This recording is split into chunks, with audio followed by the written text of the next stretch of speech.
Hello everybody! We are here to present you our work in Business English presentation class.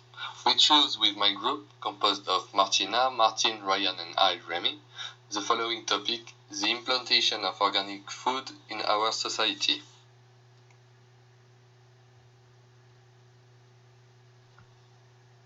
In the first part, we will describe what is organic. Then we are going to speak about the historical evolution of organic consumption. In the third part, we are going to see a little introduction to our survey, and to finish, we will show you the detailed results of our survey.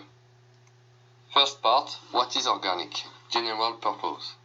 Generally, organic foods are foods produced by methods that comply with the standards of organic farming, features practices that strive to foster cycling of resources, promote ecological balance, and conserve biodiversity.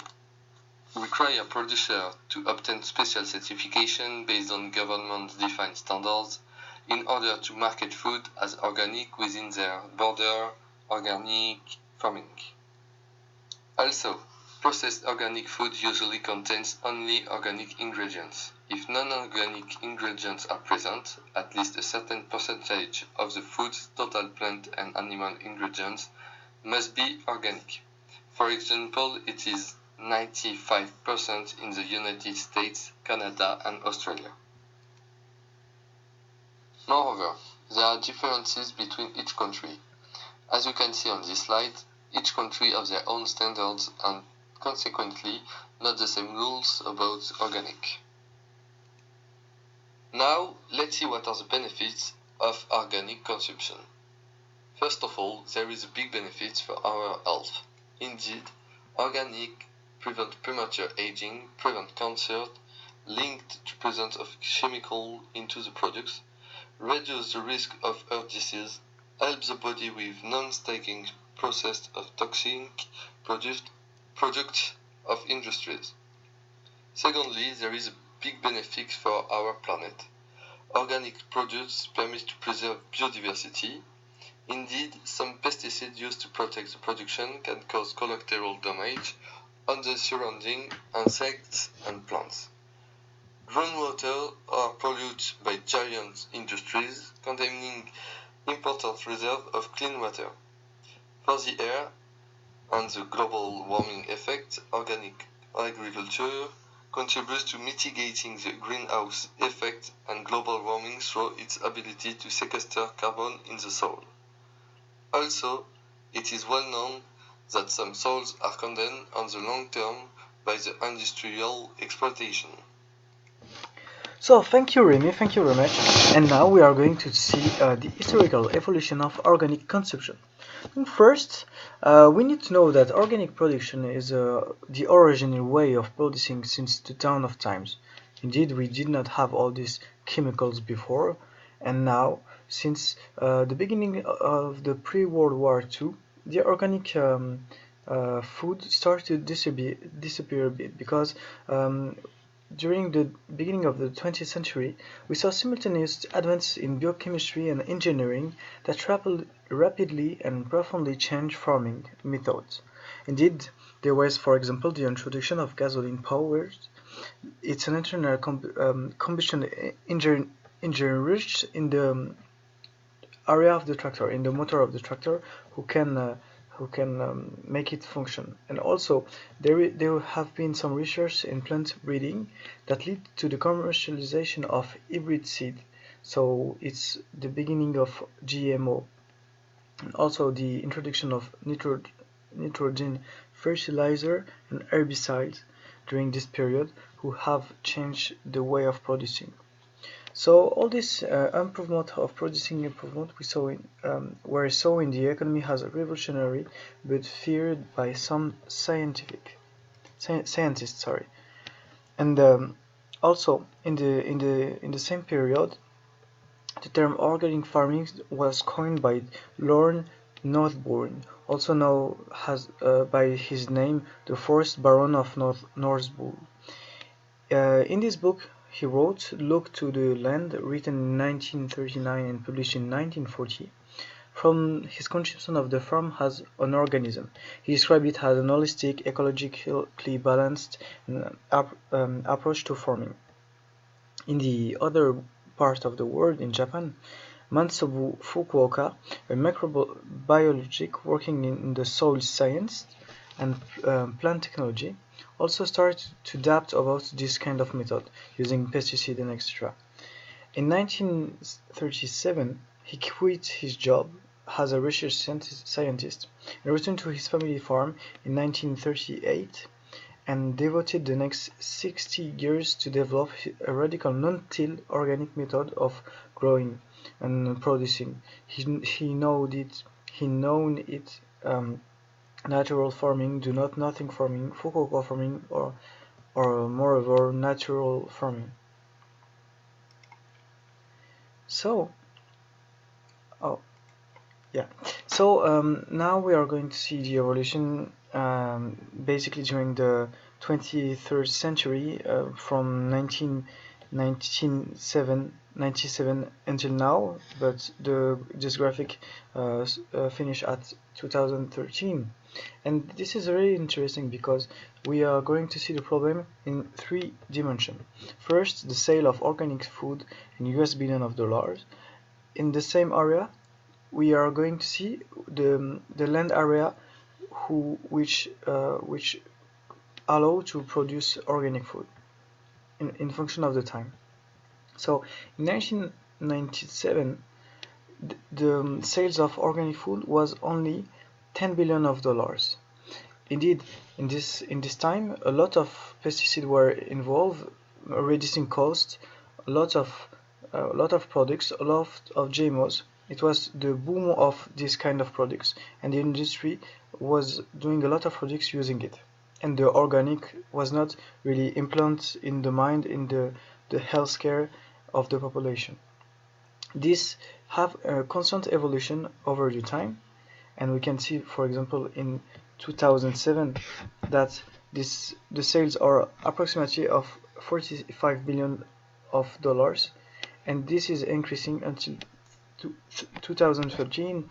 The sales are over 70 billion of dollars, and we can see that nowadays, for example, in 2016, it will be more and more important, and maybe we can tend to a complete and total organic land area and a lot of consumption of organic food.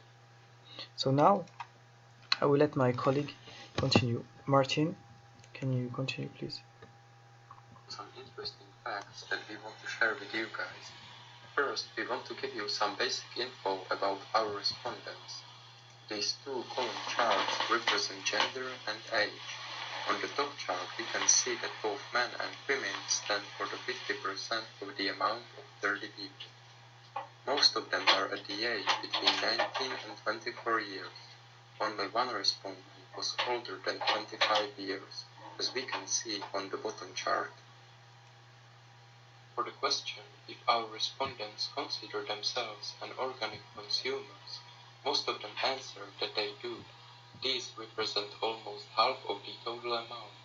The other half is evenly split between those who do not consider themselves organic consumers and those who are indifferent. We also wanted to find out if respondents at least know someone who actually prefers organic products over industrial-made products. We can read from this pie chart that 50% of respondents know between 2 to 5 people, 20 of them know even more than that, and the rest of them either were not sure or knew just one. Next field that we wanted to learn about was barriers that stops consumers from organic food consumption. I think it didn't come as a surprise that nearly 3/4 claim that the price is too high. Rest of them are divided into two almost identical groups, where they either claim they just do not care that much about their health, or had other reasons not to buy organic products.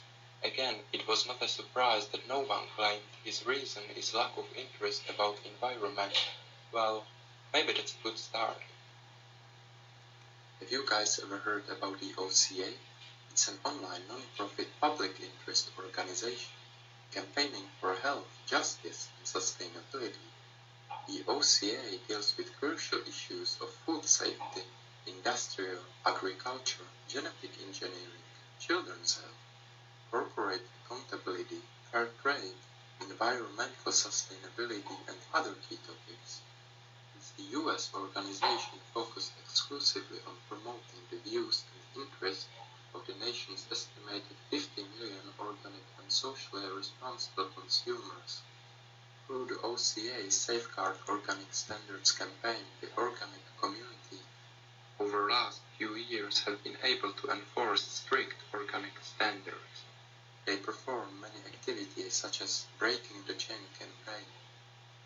OCA works with a broad range of public interest organizations to challenge industrial agriculture, corporate globalization, and Walmartization of the economy, and inspire consumers to buy local, organic, and fair-made products. The survey number 9 talks about the frequency of organic product consumption. In this pie chart, we can see 37% of consumers buy organic product once a month. After, there is 2 parts equal, once a week and more than once a week. The survey number 8 talks about the percentage of organic food per shelf. In this pie chart, we can see 69% of consumers consume around 20% of organic products. 40% of consumers buy around 60% of organic product, and there is just 3% of consumers who consume around 80% of organic products. The survey number 7 talks what are the main motivations for organic consumption. In this pie chart, we can see the main motivation for organic consumption is the health. After, consumers are very interested about respect for environment, supporting organic food producers, and taste. There is just 6% of consumers who are interested about other features. Then talk about the consumer vision about health impact. This pie chart represents a scale of health impact from 1 to 5.